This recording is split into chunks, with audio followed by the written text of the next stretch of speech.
This is Everyday Tension.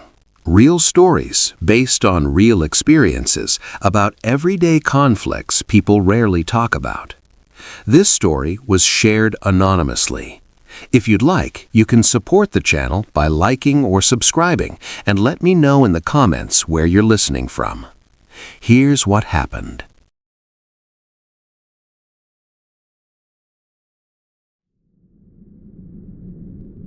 I still think about the cookie sometimes. Not in a sad way, exactly. More like it's a memory that pops up at random times. I'll be doing the dishes, or looking out the kitchen window at the bird feeder, and I'll remember the feel of that warm dough, the smell of chocolate chips melting. Then the rest of it comes back too. It's been a few months now. I don't bake as much. It started way before the cookies, of course. Jess has always been particular. When Michael first brought her home, she was quiet, polite.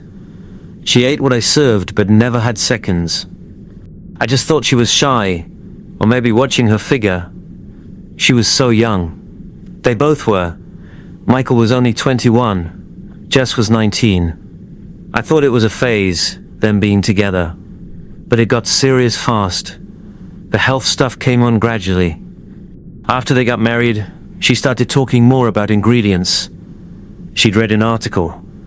Then she took a nutrition class at the community college. It became her whole thing. When she got pregnant with Leo, that's when it really locked in. Everything was about organic, whole foods, no processed anything, no sugar. I tried to be supportive. I'm a mother. I know you worry about what goes into your kids. I bought organic apples when they were coming over. I stopped using the margarine I liked and got real butter because she said it was better. I made little adjustments, but it never felt like enough. There was always a comment, a look. I'd make my meatloaf, a recipe my own mother taught me, and she'd ask, quietly, if I used breadcrumbs from a canister or fresh bread. Like it mattered. I'd say from a canister, and she'd just give a little nod, like she'd confirm something. She'd eat it, but she'd take a small piece. Michael would eat 2 helpings, trying to make up for it, I think, trying to show me it was good. The kids came, Leo, and then 2 years later, Maya. Beautiful kids. I love them more than anything. Having grandkids changes you. You want to give them everything sweet in the world. For me, that was literal. I wanted to give them the treats I gave Michael, the fudge, the brownies, the cookies. It's a language of love, for me. You make food to show you care. Jess saw it as a language of poison. That's what it felt like. The first real fight was over a cupcake, Leo's 2nd birthday party. I made the cupcakes myself, vanilla with pink frosting. Leo was covered in it, smiling, a perfect picture. Jess was wiping his face with a wet cloth, her mouth a tight line. Later, in the kitchen, she said to me, "Regina, I'd prefer if you didn't give Leo so much sugar. His little system can't handle it." I was taken aback. It was a birthday cupcake. I said, "It's his birthday, Jess. 1 cupcake won't hurt." "It's not just 1, she said. Her voice was low, reasonable. That was her tone, always so calm, so sure. "It's the juice he had earlier, and the goldfish crackers, and the frosting. It all adds up. I'm trying to establish healthy habits for him." I felt like I was being scolded. Like I was a child who didn't know the rules. "I'm his grandmother," I said. "I think I can give him a treat on his birthday." Michael walked in then, sensing the tension. He always could. "Hey, what's up?" he said, looking between us. "Nothing," Jess said, smiling at him. A tight, bright smile. "Just talking about nutrition." That's how she did it. She'd say something that felt like a knife to me, and then she'd act like it was just a normal conversation. It made me feel like I was overreacting. Maybe I was. But it built up over years. A comment here, a disapproving glance there. I'd bring over a pie for Thanksgiving, and she'd serve everyone a tiny sliver and then put the rest away, saying, "We'll save this for later." Later never came. I'd find it in the trash the next day, 3/4 full. I started to feel like my food was something dirty, something to be managed, contained, thrown away. The cookie compromise happened after a bigger blow-up. It was a regular Sunday visit. I'd made chocolate chip cookies, the kind Michael loved as a boy. Leo was 4, Maya 2. They saw the cookies and their eyes got big. I gave them each one. They were so happy, sitting at my kitchen table, chewing with these big, serious faces. Jess was in the living room with Michael. She came in to get Maya's water cup and saw them eating. Her face just closed, like a shutter coming down. She didn't say anything to me. She looked at Michael and said, "We need to leave soon." After they left, my phone rang. It was Michael. He sounded tired. "Mum, listen, Jess is really upset about the cookies." "What? Why? They were homemade. I used good chocolate." I know. It's about that. It's about the sugar." "She's really strict about it. You know that. It was one cookie, Michael. One. For her, it's a big deal. It starts a craving or something. She's read all the studies. Look, can we come up with a rule for peace?" I was quiet. I felt hurt. My own son asking for a rule about my cookies. "What kind of rule?" I asked. "Maybe just one when they visit. One cookie per kid. That's it.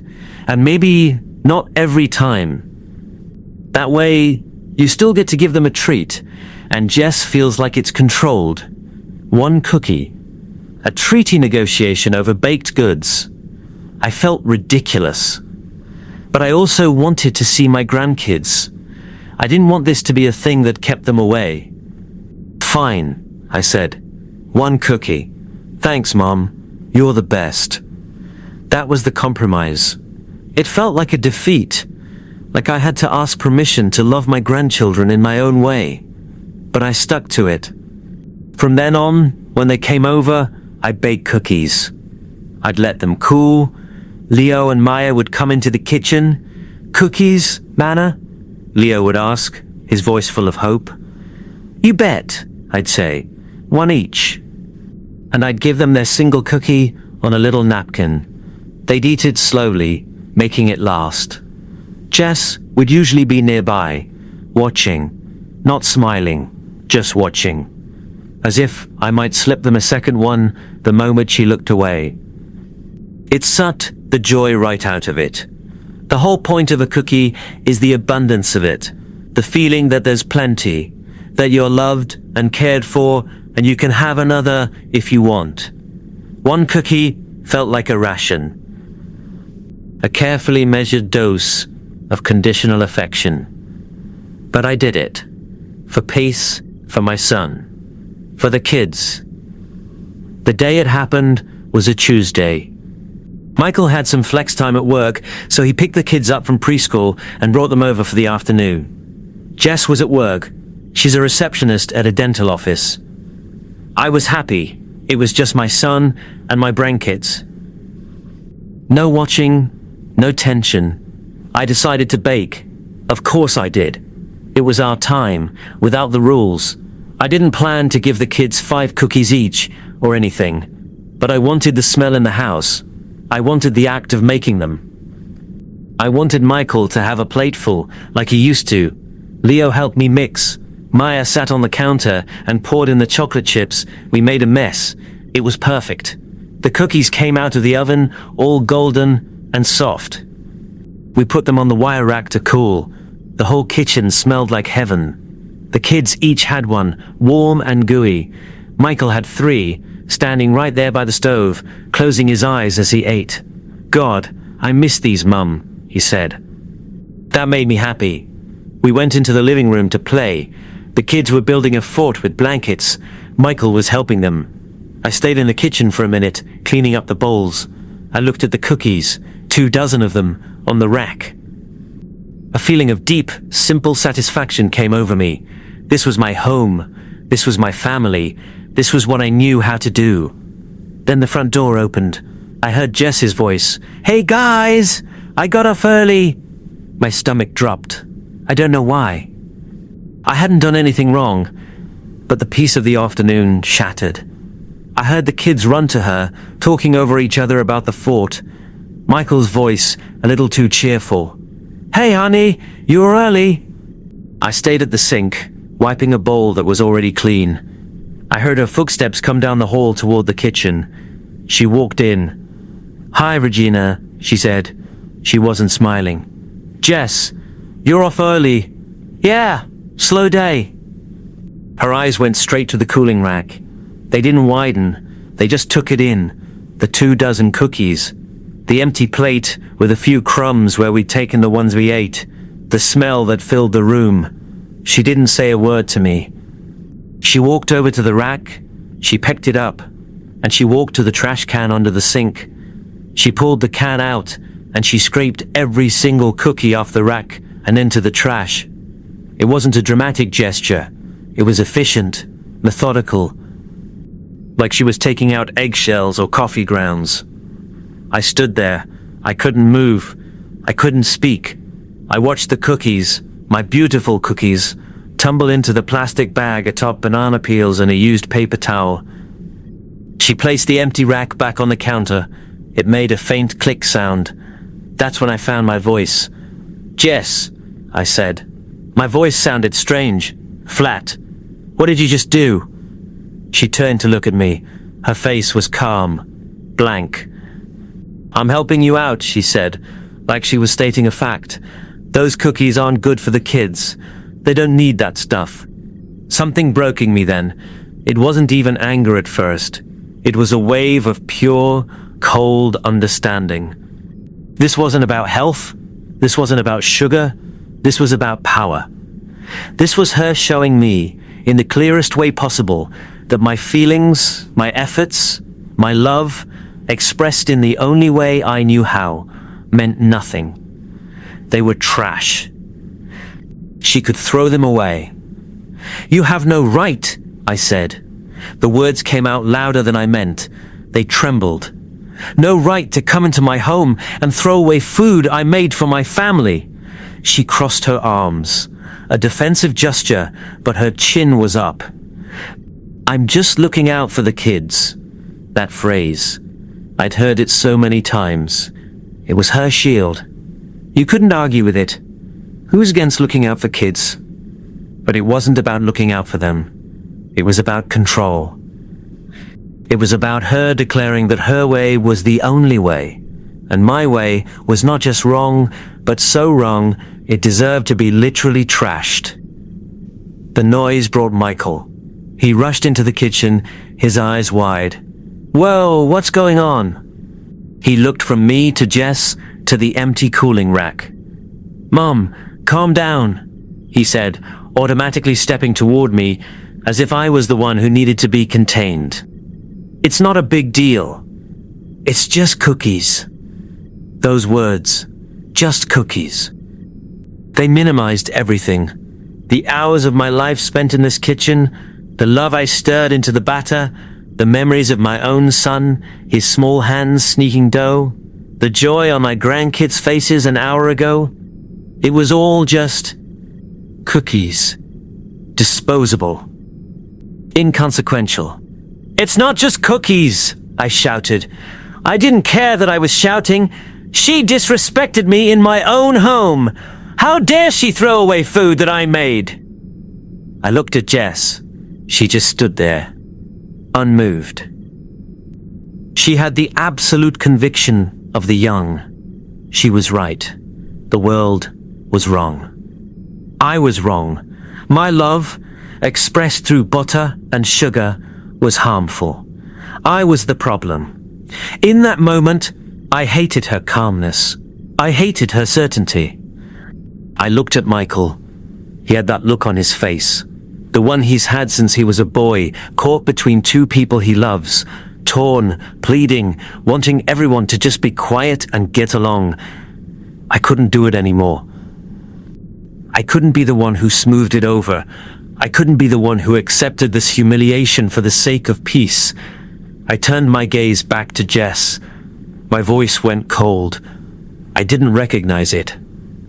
"I think it's time for you to go," I said. Each word felt separate and heavy, and until you can learn some respect, you're not welcome here. Her eyes widened, finally, a flicker of surprise. Maybe she thought I'd cry. Maybe she thought I'd back down. I'd always backed down before. Compromised, accepted the one cookie rule. She didn't argue. She didn't say a word. She uncrossed her arms, turned, and walked out of the kitchen. I heard her go into the living room. I heard her say to the kids, in a voice that was too sweet, "Come on, guys, we're going home." A flurry of protests from Leo and Maya, the rustle of gathering coats. Michael was still staring at me. His face was pale. "Mom, you don't mean that." "I do," I said. I couldn't look at him for long. The disappointment in his eyes was a physical pain. "She crossed a line, Michael. You didn't see it. You never see it.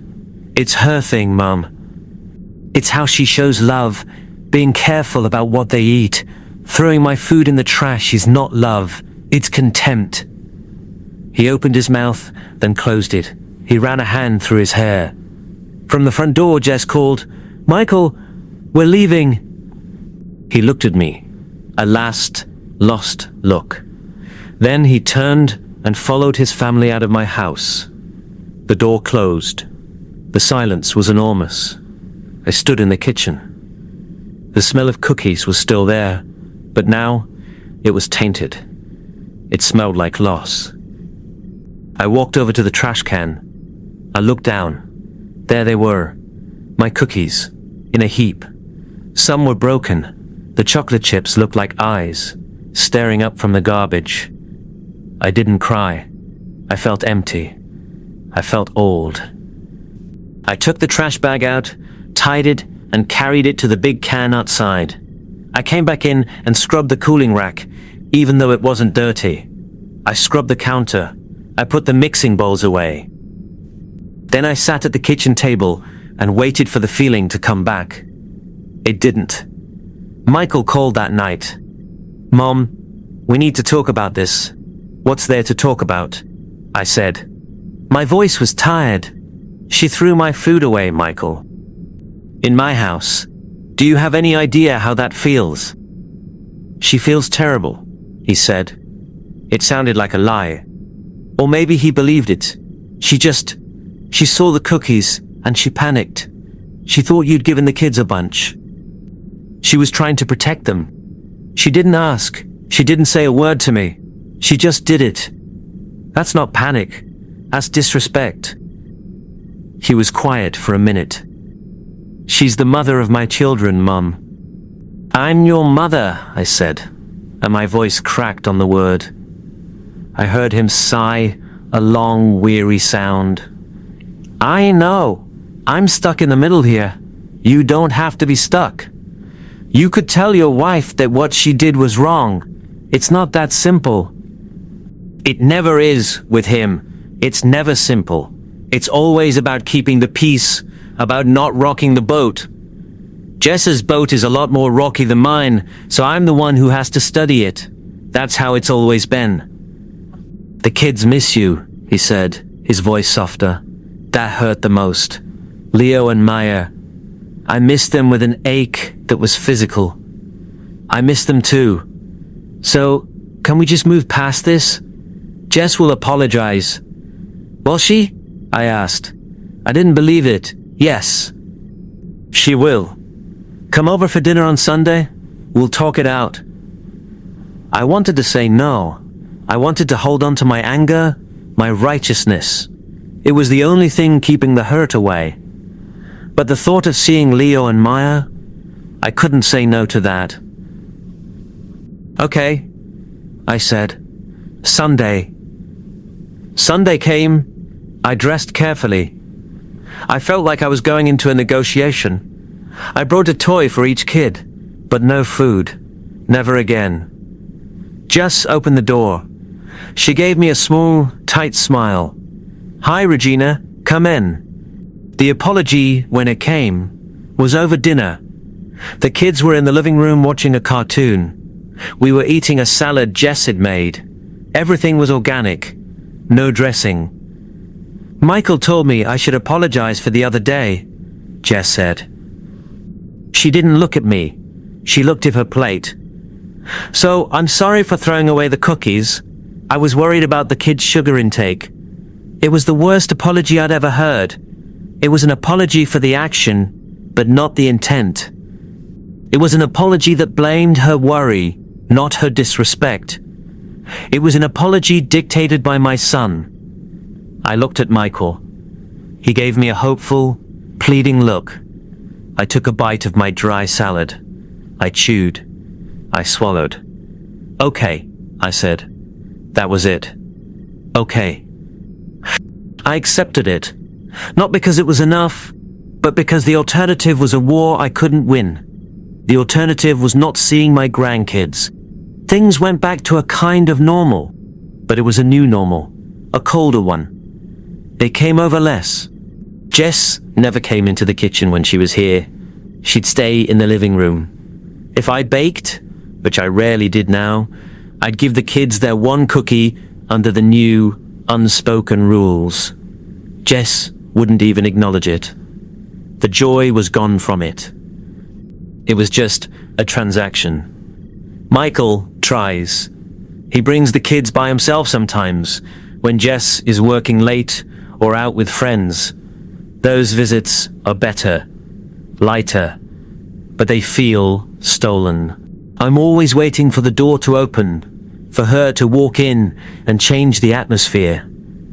I think about that moment at the trash can all the time. I turn it over in my head. Could I have handled it differently? Should I have been quieter? Should I have just let it go? Maybe. But I don't think so. Something in me needed to say, this is not okay. Even if saying it changed nothing. Even if it made everything harder. My relationship with Jess is a polite truce now. We talk about the weather, the kids' school. We don't talk about food. We don't talk about anything that matters. She is the gatekeeper to my son and my grandchildren, and I have to be polite to the gatekeeper. Michael looks tired all the time. I see the strain in his face. He's trying to keep everyone happy, and he's failing, 'cause it's impossible. Sometimes I want to tell him to grow a spine, but I don't. He's my son. I don't want to put him in a worse position. The cookies. I don't bake my chocolate chip cookies anymore. The recipe is in a box, tucked away. I bake banana bread sometimes, muffins, things that feel less loaded, less like a battleground. The other day, Leo was over with Michael. He's 6 now. He came into the kitchen while I was making lunch. He looked up at me, his big eyes serious. "Manna?" he said. "Yes, sweetie. Do you remember those cookies? The really good ones with the chocolate. The ones that smelled like heaven?" My heart squeezed. "I remember them, Leo. Will you ever make them again?" I looked at him. I thought about his mother. I thought about the trash can. I thought about the cold space that now exists where something warm used to be. "I don't know, honey," I said, ruffling his hair. "Maybe someday, but I probably won't. Some things, once broken, just don't fit back together the same way. The pieces are still there, but the shape is wrong. You can't get it back. You just live with the new, awkward shape of things, and try not to cut yourself on the edges."